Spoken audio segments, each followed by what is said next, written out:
अऊज़ु बिल्लाहि मिनश शैतानिर रजीम बिस्मिल्लाहिर रहमानिर रहीम। हम लोग डिस्कस कर रहे थे आयत नंबर 47 सूरह आले इमरान। तो अब मरियम अलैहिस्सलाम ने हैरानगी का इजहार किया कि जाहिर है कि औलाद तो नहीं होती जब तक एक मर्द और औरत का वो इंटरेक्शन ना हो। तो अल्लाह ताला ने फरमाया वो इसी तरह करता है जिस तरह से वो चाहता है। अब देखिए कि वही वाली बात दोबारा से आपको नोट करवाऊंगी कि बात तो फरिश्ते कर रहे हैं ना मरियम अलैहिस्सलाम के साथ, तो जवाब वो किसको दे रही है? अल्लाह ताला को। यही बात हो रही है ना।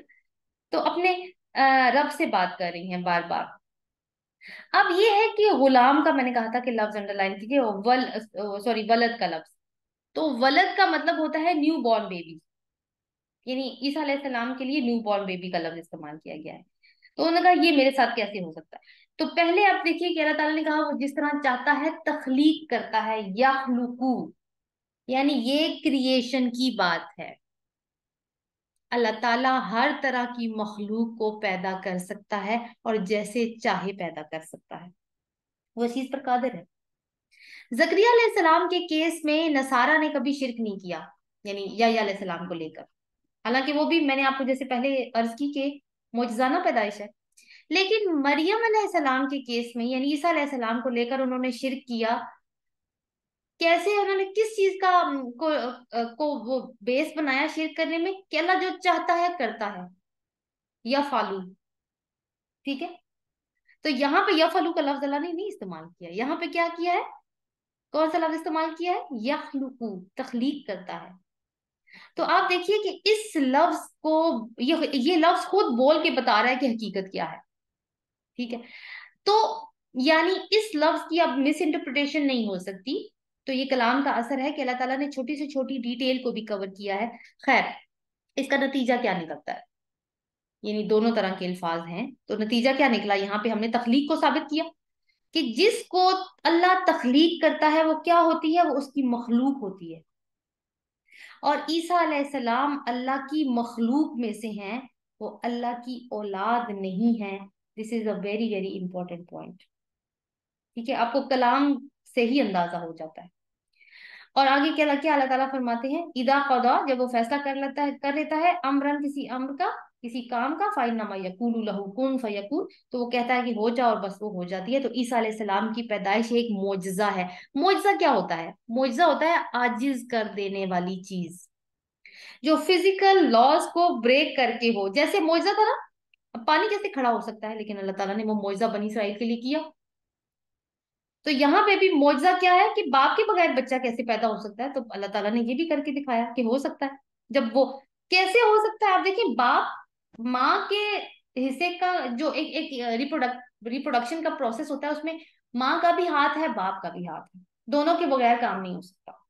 माँ वाला काम पूरा हो रहा है मरियम अलैहिस्सलाम का, पूरा फिजिकली वो होगा, यानी उन्होंने वो 9 माह की प्रेगनेंसी भी हुई, फिर डिलीवरी भी नॉर्मल तरीके से हुई। मगर बाप का किरदार अल्लाह के एक कलिमा एक कुन ने अदा किया। ये बात यहाँ पे इम्पोर्टेंट है। ठीक है, आगे देखते हैं। व रसूलन इला बनी इसराइल, सॉरी, आयत नंबर 48 देखिए।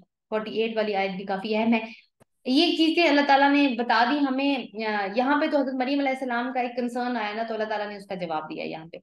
आगे जो है वो, क्योंकि वो पीछे वाली आयत से जोड़िए कि वो जो आयत नंबर 46 है, जहाँ पे उनकी खसूसियात या सिफात चल रही थी, तो यहाँ पे देखिए कि मजीद अल्लाह ताला उसमें इजाफा कर रहे हैं। व युअल्लिमुहु, और वो तालीम देगा इसे। कौन? अल्लाह। किसकी तालीम देगा? 4 चीजें आपको नजर आ रही हैं, किताबा, वल हिकमता, व तौराता, वल इंजील। किताब की, हिकमत की, तौरात और इंजील की। तौरात और इंजील क्या है? किताबों के नाम है ना। तौरात किस पे नाजिल हुई है? मूसा अलैहिस्सलाम पे। और इंजील किस पे नाजिल हुई थी? ईसा अलैहिस्सलाम पे। अब ईसा अलैहिस्सलाम का जिक्र हो रहा है, तो अल्लाह ताला ने कहा कि वो उसे तालीम देंगे। किसकी? यानी छोटे होते से ही उनको किताबों की तालीम मिल जाएगी, तौरात और इंजील दोनों की। लेकिन मैं आपको ऑर्डर जो नोट करवाया वो बड़ा अहम है। किताब की जहां बात आई है ना, और हिकमत, किताब होती है शरीयत। किताब का मतलब शरीयत भी होता है। इन दोनों किताबों में जिनका जिक्र आया है, तौरात और इंजील, पहले किसका नाम आया है? तौरात का। तौरात में क्या थी? शरीयत। शरीयत किस पे नाजिल हुई थी? मूसा अलैहिस्सलाम पे। तो जब हजरत ईसा अलैहिस्सलाम आए थे तो उन्होंने हजरत ईसा अलैहिस्सलाम, हजरत मूसा अलैहिस्सलाम की शरीयत को मनसूख नहीं किया था, बल्कि उसी को कंटिन्यू किया था। उन्होंने खुद बोल के कहा था कि मैं मोज़ेक लॉ को ब्रेक करने नहीं आया, बल्कि कंटिन्यू करने आया। ठीक है।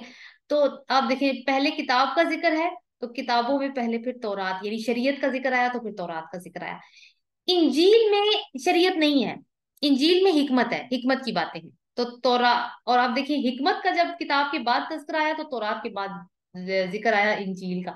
ये भी आप देखिए कि कलाम की कितनी खूबसूरती है, कि हम आम तौर पर तर्जुमा पढ़ जाते हैं और गौर नहीं करते। ठीक है। अब यहाँ पे हमें पता है कि इंजील ईसा अलैहिस्सलाम पर अभी अभी नाजिल हुई थी, और तौरात पहले से मौजूद थी। ना सिर्फ वो मौजूद थी, बल्कि यहूदियों ने उनकी उसमें काफी सारी चेंजेस, तहरीफात कर दी हुई थी। अल्लाह ताला ने शुरू से ईसा अलैहिस्सलाम को तौरात और इंजील का आलम बना दिया था। अब होता क्या था, जो सिनेरियो चल पड़ा था वो क्या चल पड़ा था, जिसका नतीजा फिर क्या हुआ कि बनी इसराइल के उलमा जब तौरात की तालीम या खुतबा लोगों को दे रहे होते थे, लोगों को दे रहे मतलब मजमा एक इकट्ठा होता था, तो ईसा अलैहिस्सलाम भी वहां मौजूद होते थे। वो फरमाते थे, ये जो आयत तुमने पढ़ी है, ये तो तौरात में है ही नहीं, तुम कहाँ से लाए हो ये आयत? असल आयत तो ये है। वो असल आयत भी बता देते थे। ठीक हो गया। तो कहते थे कि तुम तो झूठ बोल रहे हो। आप जरा सोचिए कि वो जो यहूदी आलम जो स्टेज पे खड़ा है और उसके हाथ में माइक है, उसके लिए कितना एम्बेरसमेंट का पॉइंट बन गया है ना। एम्बेरसमेंट वाली सिचुएशन क्रिएट हो गई है सबके सामने उसके लिए। इसीलिए यहूदी उलमा ईसा अलैहिस्सलाम से नफरत करने लगे थे, क्योंकि उनकी चौधराहट पे जरबे लगने लगी थी इस वजह से। क्योंकि उनको तो पता था कि उन्होंने तहरीफें की हुई हैं। आम पब्लिक को तो नहीं पता। आम पब्लिक को तो जो बता दिया उन्होंने मान लिया। लेकिन ईसा अलैहिस्सलाम आ गए थे अब, क्योंकि उनके पास तो अल्लाह ताला ने उनको इल्म दिया था। 49 देखिए, वह रसूलन इला बनी इसराइल, और वो रसूल होगा तरफ बनी इसराइल के। ठीक है, मैंने आपको बता दिया था, वो नोट कीजिए। हजरत जकरिया सॉरी याह्या के केस में नबी मिन सॉलिहीन, और यहाँ पे क्या है, रसूलन इला बनी इसराइल। और रसूल और नबी में हम फर्क देख चुके हैं। तो अब ये है कि एक बात मजीद, मजीद तो नहीं, पुरानी वाली है, बस फ्रेश कर लीजिए माइंड में कि बात किससे हो रही है इस सूरत में। नसारा, इनको हम क्रिश्चियन कहते हैं, उनसे हो रही। ठीक है। ईसाइयों का अकीदा क्या था, ये देखिए। किसकी तरफ रसूल, अल्लाह ताला ने कहा हजरत ईसा को किसकी तरफ रसूल बनाकर भेजा गया? क्या ये लिखा हुआ है कि अल्लाह आलमीन? नहीं, बनी इसराइल, सिर्फ बनी इसराइल के ऊपर रसूल बना के भेजा गया। लेकिन ईसाई क्या मानते हैं कि वो सारी दुनिया के लिए नबी बनकर आए थे। तो अल्लाह ताला ने इसको क्लियर कर दिया। इवन ईसा अलैहिस्सलाम का बाइबल में कोट भी मिल जाता है एक, कि मुझे बनी इसराइल की गुमशुदा भेड़ों की तलाश में भेजा गया। आगे ईसा अलैहिस्सलाम क्या फरमा रहे हैं। अब यानी ईसा अलैहिस्सलाम ने तौरात का भी अब देखिए कहानी वो बहुत ज्यादा डिटेल में नहीं कि कैसे बड़े हुए या क्या हुआ, वो कुछ नहीं बताया। तो अब क्या है, वो बात कर रहे हैं लोगों से। क्या फरमा रहे हैं, अन्नी कद जितुकुम बि आयातिम मिर रब्बिकुम, बेशक की तहकीक मैं लाया हूं तुम्हारे पास एक निशानी तुम्हारे रब की तरफ से। अन्नी में बेशक ताकीदी अंदाज है, और कद भी ताकीदी अंदाज में ही आ जाता है। तो मैं तुम्हारे पास तुम्हारे रब की तरफ से निशानी लाई हूं, यानी मौजज़ात लेकर आया। और वो कौन से हैं, उनका जिक्र आ रहा है। अन्नी अखलुकु लकुम मिन तीनी का हय्यति तैरी फअनफुखु फीही फयकूनु तैरम बिइज़निल्लाह।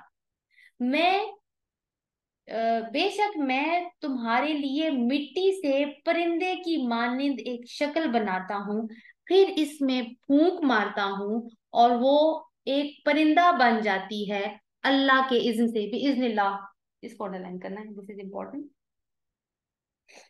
ठीक हो गया। इंपॉर्टेंट क्यों है ये हम डिस्कस करेंगे अभी।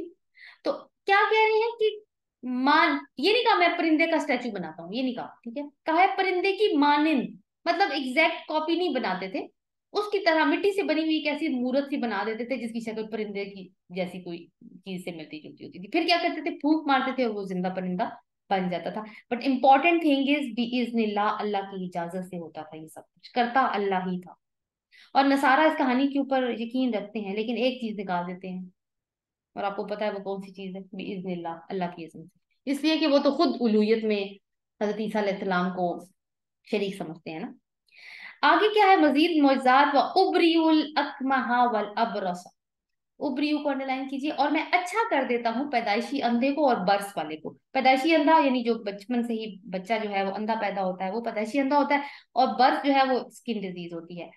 लफ्ज है उबरियू। ठीक है, उबरियू को देखिए, उबरियू का मतलब ये बर्राह से है। बर्राह यानी आजाद छोड़ देना, किसी चीज को दूसरी चीज से अलग कर देना। देखिए, अब देखिए, मैं अलग कर देता हूं तुम्हारी बीमारियों को तुमसे, दोनों दोनों बीमारी, यानी पैदाइशी अंधेपन को भी और बर्स को। वह उखजिल मौता, और मैं मुर्दों को जिंदा करता हूँ बिइज़्निल्लाह, अल्लाह के इज्न से। इंपॉर्टेंट इज बिइज़्निल्लाह। यानी मुर्दों को जिंदा करने का भी इज्न दिया था, कब्र से मुर्दों को निकाल लिया करते थे, उनसे कहते थे कि जिंदा हो जाओ, अल्लाह के इज्न से वो जिंदा हो जाते थे। ये इतने पुराने मुर्दों को भी जिंदा कर लिया करते थे। व उनब्बिउकुम बिमा ताकुलून व मा तदखिरून फी बुयूतिकुम, तदखिरून को भी अंडरलाइन कीजिए। और मैं तुम्हें खबर देता हूँ इसकी जो तुम खाते हो और जो तुम अपने घरों में जखीरा करते हो। तदखिरून का मतलब जखीरा करना। ताकुलून यानी तुमने आज आज जो तुम, क्योंकि रसूल रसूल थे तो लोग आते थे इनके पास, तो बता देते थे कि तुम क्या खा के आए हो। इवन तुमने कल क्या खाया था, तुमने परसों क्या खाया था, और उससे पहले भी जो कुछ खाया पिया होता था वो बता देते थे उनको। वतदखिरून, और यानी जो कुछ तुमने घर में स्टोर करके रखा है वो खाना भी हो सकता था, और वो मालो मता जैसी चीजें भी हो सकती थी। सिर्फ यही नहीं बताते थे कि तुमने क्या छुपा रखा है, ये भी बता देते थे कि किस जगह छुपा रखा है। ठीक है, कितनी निशानियां हैं अब आप देखिए। तो आगे क्या इंपॉर्टेंट बात आगे ये आ रही है, इन्ना फी ज़ालिका लआयतल लकुम, बेशक इसमें एक निशानी है तुम्हारे लिए। इन कुंतुम मुमिनीन, अगर तुम ईमान लाने वाले हो। यानी ये निशानियां काफी हैं तुम्हें ये बताने के लिए कि मैं अल्लाह का रसूल हूँ। लेकिन तुम्हें यकीन करने के लिए क्या चीज चाहिए? ईमान। बगैर ईमान के तुम नहीं यकीन करोगे। देखिए, हजरत मूसा अलैहि सलाम को बहुत सारी निशानियां अल्लाह ताला ने अता की थी। वो निशानियां काफी थी किसी को भी कन्विंस करने के लिए कि ये अल्लाह के रसूल हैं। लेकिन क्या जवाब आया था फिरौन और उनकी कौम की तरफ से? तुम जादूगर हो। ईमान नहीं था ना। तो ईमान हो तो निशानियों पे भी यकीन आ, तो ईमान का होना जरूरी है। अच्छा जी, वो मुसद्दिक़न लिमा बैना यदैया मिनत तौराती, और मैं तस्दीक करने वाला हूँ इसकी जो मेरे सामने है तौरात में से। ठीक है। अब ये नहीं मतलब यह है कि जहां ये तय हो गया कि मैं कौन हूं, ये तो तय हो गया ना निशानियों के थ्रू कि मैं कौन हूं। अब मैं तुम्हें बताता हूँ कि मैं क्यों भेजा गया। तो मैं इसलिए भेजा गया हूँ कि मैं तौरात की तस्दीक करूं। बैना का मतलब होता है दरमियान, और यद, यद जो है वो हाथों को कहते हैं। यदैया यानी दोनों हाथ, मेरे दोनों हाथों के दरमियान। ये बात उस वक्त बोली जाती है जब कोई चीज हमारी आंखों के सामने मौजूद हो। तो उनकी आंखों के सामने कौन सी किताब मौजूद थी? पहले से तौरात मौजूद थी, तो मैं उसकी तस्दीक करने के लिए आया हूं। और दूसरी बात ये है इसके अंदर कि यानी एक एक चीज तो ये होगी कि मैं उसकी तस्दीक करने आया हूँ। दूसरी बात ये है कि मैं हर उस बात को कंफर्म करने आया हूँ जो इस किताब यानी तौरात में मौजूद है। और मजीद इसकी तस्दीक में एक चीज क्या होनी है कि यहूदियों ने जो भी तहरीफात की हुई थी उनका पोल खोलने आया। यानी मैं तुम्हें ओरिजिनल हालत में तौरात जो है वो बता दूंगा, या तुम्हारे ऊपर पहुंचा दूं, क्योंकि तहरीफें तो हो चुकी थी। वाली उहिल्ला, और दूसरा काम क्या करूं? वाली उहिल्ला लकुम बादुल्लज़ी हुर्रिमा अलैकुम, और मैं ताकि मैं हलाल कर दूं तुम्हारे लिए बाज वो चीजें जो तुम पर हराम की गई हैं। इसमें बाज को भी अंडरलाइन कीजिए। और हुर्रिमा का मतलब तो मैंने आपको काफी दफा ये बात बताई है कि ये पैसिव वॉइस में ये चीज इस्तेमाल होती है। ऊतुल किताबा के केस में हमने इसको डिस्कस किया था, जिसमें काम करने वाला मौजूद नहीं होता लेकिन ये पता होता है कि काम हो रहा है। यानी तुम पे हराम किया गया। अब हराम की गई हैं खाने पीने की चीजें, तो सवाल ये पैदा होता है कि किसने उनको हराम किया? तो हो सकता है उसका एक जवाब तो ये कि अल्लाह ने ही उनको हराम करार दिया हो। पहले वो चीजें उन पर हराम होती हो, लेकिन मे भी अल्लाह ताला ने सजा के तौर पर इनको वो हराम करती हो। तो अब अल्लाह ताला ने दोबारा इनको हलाल करने का हुक्म दिया हो। दूसरी बात ये हो सकती है कि वो चीजें जो अल्लाह ने तो हलाल करार दी थी बनी इसराइल के लोगों के लिए, लेकिन उनके उलमा ने उनको हराम ठहरा लिया था, क्योंकि हमें पता है कि वो तहरीफें किया करते थे। भैया जो भी कुछ सिनेरियो था ना, दोनों सूरत हाल में से जो भी थी, अब अल्लाह ताला ने ईसा अलैहिस्सलाम को इज़्न दे दिया था कि वो अल्लाह की परमिशन से उन चीजों को हलाल कर सकते हैं। इसके सिलसिले में मैं एक रेफरेंस कोट करूंगी सूरह आले इमरान में से ही, आयत नंबर 93। अल्लाह ताला फरमाते हैं आयत नंबर 93 में, जो इंशाल्लाह हम आगे जाके पढ़ेंगे, कुल्लु तामी काना हिल्लल लि बनी इसराइल। ये बात गौर से सुनने वाली है। हर तरह का खाना बनी इसराइल के लिए हलाल था, इल्ला मा हर्रमा इसराइल अला नफ्सी, मगर वो जो इसराइल ने खुद अपने नफ्स पर यानी अपनी जान पर हराम कर लिया। इसराइल कौन है? याकूब अलैहिस्सलाम। मिन कबली अन तुनज़्ज़ल तौरात, इससे पहले कि तौरात नाजिल होती। तौरात तो बहुत बाद में आई है ना। आप देखिए हजरत इब्राहिम अलैहिस्सलाम हैं, उसके बाद उनके बेटे इसहाक अलैहिस्सलाम, फिर याकूब अलैहिस्सलाम, फिर याकूब अलैहिस्सलाम के वो 12 बेटे, वो फिलिस्तीन छोड़ के मिस्र आए और फिर वहां पे सारी औलादें उनकी पली बढ़ी, तो वो बनी इसराइल कहलाए वहां पर। यानी पूरी नस्ल जो है वो बनी इसराइल कहलाती थी। उसके बाद मूसा अलैहिस्सलाम आए हैं उनको वहां से निकालने के लिए, तो मूसा अलैहिस्सलाम पे तौरात उतरी। इसराइल अलैहिस्सलाम का जमाना, ये मैंने सारी कहानी शॉर्ट करके इसलिए सुनाई है कि आप एक गैप क्रिएट कर सकें कि इसराइल कब आए थे और तौरात कब नाजिल हुई है। तो अल्लाह ने कहा कि तुमने तो तौरात नाजिल होने से, यानी उन्होंने तो तौरात भी इस वक्त नाजिल नहीं हुई थी जब उन्होंने ये चीज हराम की थी। कुल्फा तु बित्तौराती फतलूहा इन कुंतुम सादिकीन, तो उनसे कहो कि ले आए तौरात को और पढ़े उसमें से अगर ये सच्चे हैं। इस तरह की कोई बात लिखी गई है उसमें? चैलेंज किया था वहां पे। क्योंकि तौरात तो बहुत बाद में नाजिल हुई और हजरत याकूब अलैहिस्सलाम बहुत पहले से मौजूद है। कहा जाता है इनको कोई हेल्थ इश्यूज थे जिसकी वजह से तबीबों ने इनके ऊपर कुछ पाबंदियां लगाई थी, या इन्होंने खुद लगा ली थी कि मैं फलानी फलानी चीज नहीं खाऊंगा। प्रोमिनेंट उसमें ऊंट का गोश्त था। तो मुसलमान चूंकि ऊंट का गोश्त खाया करते थे, तो यहूदियों ने एतराज किया था कि जब ये हराम है तो तुम लोग क्यों खाते हो। ठीक है, तो उसके जवाब में ये आयत आई थी 93, मैंने भी आपके सामने पढ़ी है। एनीवे, चूंकि बात क्रिश्चियन से हो रही है और मैंने आपसे कहा है कि इसमें अंडरलाइन करना है आपने किसको? बात को। बात को अंडरलाइन करना, ये लफ्ज अहम है। क्योंकि क्रिश्चियन के नजदीक तो कुछ भी हराम नहीं है। इनका अकीदा ये है कि ईसा अलैहिस्सलाम ने अपनी जान देकर उनसे शरीयत का बोझ हटा लिया। इनके ऊपर शरीयत लागू नहीं होती, ये तो पहले से पाक साफ सुथरे हैं, लिहाजा इन पे कुछ भी हराम नहीं। तो अल्लाह ताला इनके इस अकीदे की नफी करे कि सारी चीजें नहीं हलाल की, बाज की हैं। सूअर अभी भी हराम है, शराब अभी भी हराम है, जिना अभी भी हराम है। तो ईसा अलैहिस्सलाम ने इनको हराम नहीं किया। वजीतुकुम बिआयतिन मिन रब्बिकुम, मैं तुम्हारे पास तुम्हारे रब की तरफ से निशानी लाया हूँ। यानी अब ये कंक्लूडिंग रिमार्क्स आ रहे हैं। फत्तकुल्लाह व अतीऊन, अगेन इंपॉर्टेंट।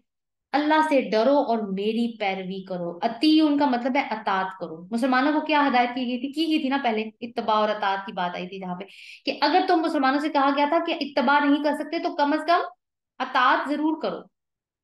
अल्लाह ताला ने जितने भी रसूल भेजे हैं ना, वो इसीलिए भेजे हैं कि उनकी कम से कम अतात जरूर की जाए। और आयत का ये जो हिस्सा है ना, फत्तकुल्लाह, कि अल्लाह का तकवा इख्तियार करो, आतीऊन और मेरी पैरवी करो, ये हर रसूल की दावत का खुलासा है। हर रसूल की दावत का खुलासा है, ये नोट कर लीजिए कि अल्लाह का तकवा कैसे हासिल होगा? रसूल की पैरवी करने से। और इंशाल्लाह सूरह शूरा, अगर अल्लाह ताला ने हमें इज़्न दिया, तौफीक दी, हम पढ़ेंगे तो उसमें ये मजमून जो है वो बार बार आता है। तो अब ये है कि आगे हम देखते हैं ईसा अलैहिस्सलाम और क्या फरमा रहे हैं। ये भी बहुत अहम आयत है अकीदे को लेकर ही, जो नसारा का अकीदा था। इन अल्लाह रब्बी व रब्बुकुम फाबुदू, बेशक अल्लाह मेरा रब भी है और तुम्हारा रब भी, बस उसकी इबादत करो। हादा सिरातो मुस्तकीम, ये सीधा रास्ता है। ये बात किसको सुनवाई जा रही है? नसारा को, ईसाइयों को। हजरत ईसा ने भी वही पैगाम दिया लोगों को जो बाकी अंबिया ने दिया था। उन्होंने अपने आप को अल्लाह का बंदा बताया है, माजल्ला बेटा नहीं बताया। क्या कहा था जब जैसे ही पैदा हुए थे? मैंने कहा था ना, बात अहम है। इन्नी अब्दुल्ला, मैं अल्लाह का बंदा हूँ। और ये डिक्लेयर कर रहे हैं कि वही सबका रब है जो मेरा रब है, और हम सब कौन है? मखलूक। और अगर तुम ये वाला अकीदा रखोगे कि हम सब मखलूक हैं और हमारा रब जो है वो हमें उसने तकलीफ दिया है, तो तुम सिराते मुस्तकीम पर होगे, सीधे रास्ते पे होगे। ठीक है। नसारा का सीधा रास्ता क्या है? उनका अकीदा क्या है? कि सिर्फ ईसा अलैहिस्सलाम को अल्लाह का बेटा मान लो, दैट इज इट।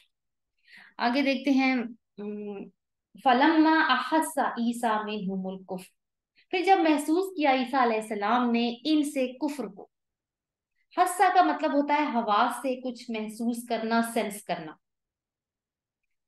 तो क्या यहाँ पे महसूस किया उन्होंने? दुश्मनी महसूस की है। ठीक है, खतरा महसूस किया है कुछ। किन से? कुफर की बात की गई है। कुफार कौन है? यहूद, यहूदी उलमा। हालांकि अहले किताब में अल्लाह ताला ने बनी इसराइल या यहूद को काफिर क्यों कहा है? इसलिए कि उन्होंने ईसा अलैहिस्सलाम को अल्लाह का रसूल मानने से इनकार कर दिया था। तो जब ईसा अलैहिस्सलाम ने यहूद से खतरा महसूस किया, जिसका बैकग्राउंड थोड़ा सा मैंने आपको दिया भी है पहले, तो हजरत ईसा अलैहिस्सलाम ने उस वक्त क्या कहा? मन अंसारी इल्लल्लाह, कौन है मददगार अल्लाह ताला की तरफ मेरा? यानी ये उन्होंने सदा लगाई अल्लाह की तरफ। यानी मेरा मिशन तो अल्लाह की तरफ से है ना, तो ये सारा सफर जो मैं कर रहा हूँ डेफिनेटली अल्लाह की तरफ से है। जो भी मैं काम कर रहा हूँ अपने रब से की तरफ ही जा रहा हूँ और उसी का रास्ता है। तो अब अल्लाह की तरफ यानी इस रास्ते में मेरा मददगार कौन है? जवाब क्या आया? कौला मन सॉरी कौल अल हवारियूना नहनु अंसारुल्लाह। हवारियों ने कहा हम अल्लाह के मददगार हैं। हवारी कौन है जी? हवारी में दो तरह के ग्रुप्स आ जाएंगे, एक मछेरे, दूसरे धोबी। मछेरे क्यों और धोबी क्यों, दोनों का ताल्लुक आप देखें पानी के साथ। ठीक है।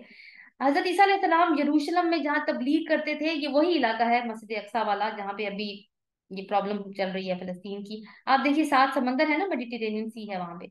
तो वो मछेरे होते थे, वहां मछलियां पकड़ते थे, तो उन्होंने फिर हजरत ईसा अलैहिस्सलाम का पैगाम कबूल किया था। इसके अलावा जो धोबी थे, क्योंकि हूर जो है ना उसका मतलब सफेदी होता है, क्योंकि धोबी जो है वो सफेद कपड़ों को चिट्टा सफेद कर देते हैं धो धो के।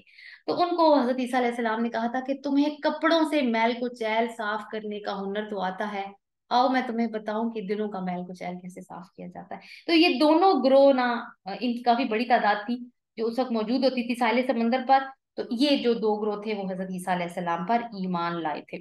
अब जब ईमान लाए तो उन्होंने क्या कहा? आमन्ना बिल्लाही, हम अल्लाह पर ईमान लाए। और आप देखिए कितनी बड़ी इन्होंने बात की है ना, हम अल्लाह के मददगार हैं।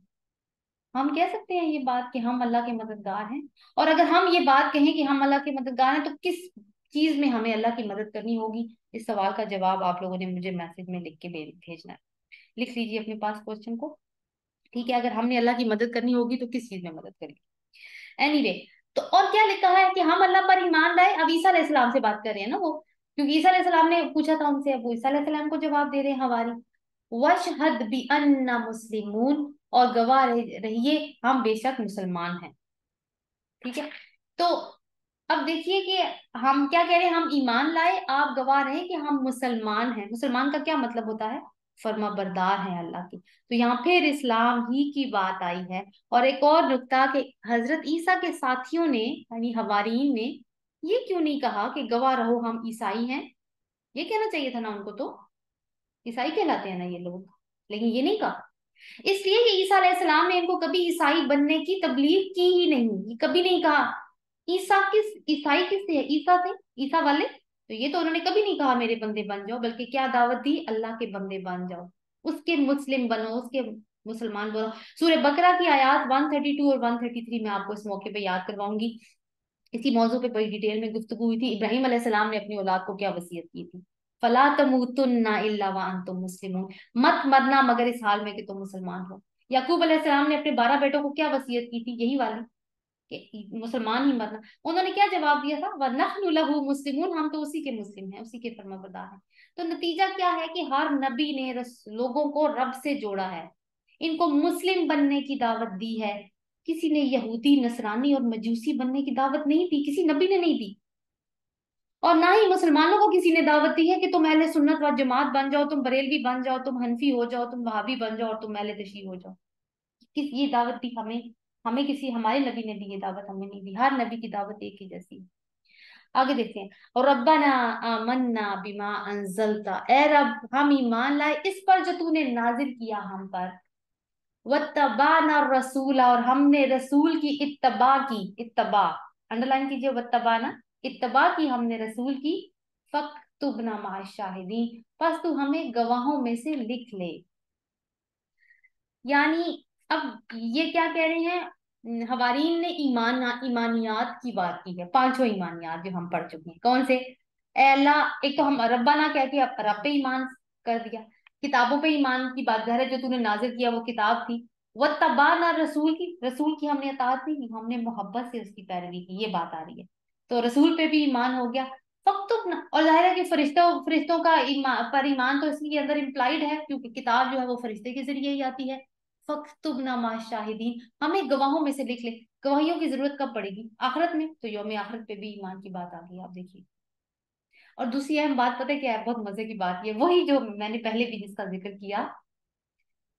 ईसा अलैहिस्सलाम से हमारी बात नहीं कर रहे, पहले ईसा अलैहिस्सलाम से कहा था ना कि गवाह रहो हम मुस्लिम हैं। अब अपने रब से डायरेक्ट बात कर रहे हैं, इसलिए कि उनको मालूम है कि जब हम ईमान ले आए तो हमें अपने रब से बात करने के लिए दरमियान में किसी वास्ते की जरूरत नहीं। हम अपने रब से डायरेक्ट बात कर सकते हैं। हजरत जो है पीछे भी हमने देखा कि ईसा अलैहिस्सलाम, जकरिया अलैहिस्सलाम से जब अल्लाह ने फरिश्तों के जरिए बात की, जकरिया अलैहिस्सलाम ने उनको खुद जवाब दिया, फरिश्तों से बात नहीं की।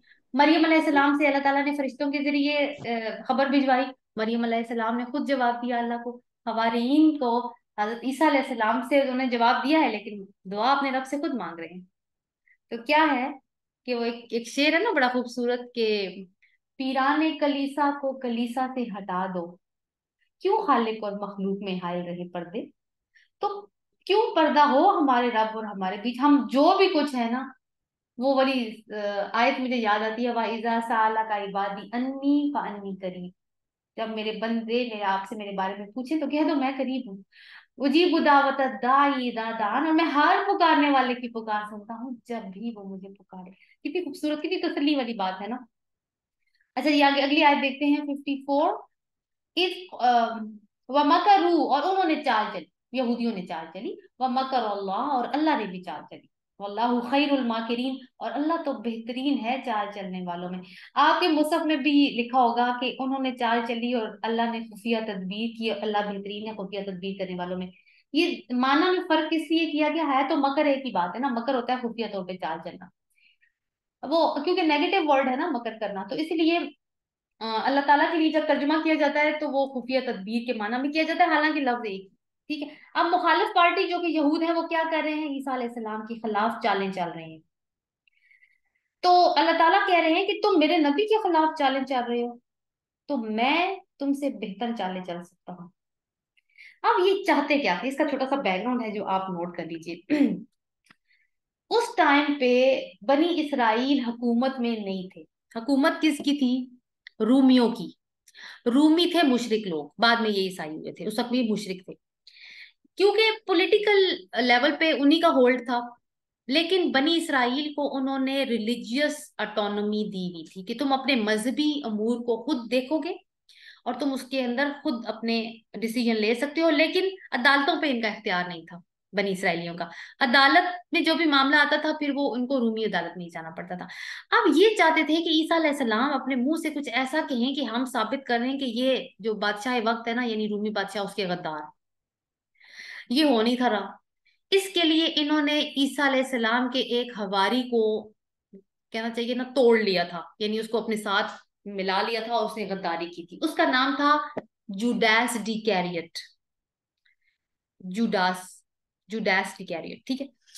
जुडास डिकैरियट जो है ना, वो मिला हुआ था रूमियों के साथ। अब हुआ क्या कि जैसे अल्लाह ताला ने बताया ना कि उनको, उन्होंने सेंस तो कर लिया था खतरा कि मेरे खिलाफ चालें चालें चली जा रही हैं, जान को खतरा था, क्योंकि वो ऐलान कर चुके थे कि हम नहीं छोड़ेंगे इसको।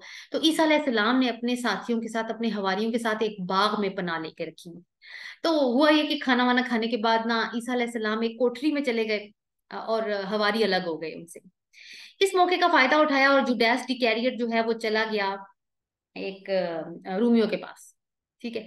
रूमियो के पास चला गया और सिपाहियों को बुला लाया कि आओ जाओ, मसीह मुझे पता है कहाँ मौजूद है, तुम उनको गिरफ्तार कर लेना। जब उन्होंने कहा, रूमी सिपाहियों ने, कि हम मसीह को कैसे पहचानेंगे, तो जाहिर है वो देखा हुआ तो नहीं था, जाहिर है उनकी कोई डायरेक्ट दुश्मनी भी तो नहीं थी ना। तो उन्होंने कहा कि, जुडास डिकैरियट ने कहा कि मैं जिस बंदे को कहूंगा ना, ए मेरे उस्ताद, बस आपने उसी को पकड़ लेना है, वही होगी। हुआ क्या कि जैसे ही वो रूमी सिपाहियों को लेकर आया और उसने कोठरी का दरवाजा खोला, उसी वक्त छत फटी है, चार फरिश्ते उतरे हैं और ईसा अलैहिस्सलाम को लेकर जिंदा, मतलब जिंदा सलामत लेके आसमान की तरफ चले गए। अब जरा कुछ शोर हुआ होगा तो बाकी के हवारी भी आ गए बाहर। तो उन्होंने कहा कि ऐसे थोड़ी, मतलब कश्मकश सी एक तरह की डिस्टरबेंस हो गई माहौल में। इस शख्स ने, जुडास कैरियर, बड़ा हैरान हुआ, इसने पीछे मुड़ के जब देखा तो बाकी हवारियों ने पता है उससे क्या कहा, ए हमारे उस्ताद। तो रूमी सिपाहियों ने जुडास कैरियर को पकड़ लिया और उसी को सलीब दी गई फिर बाद में।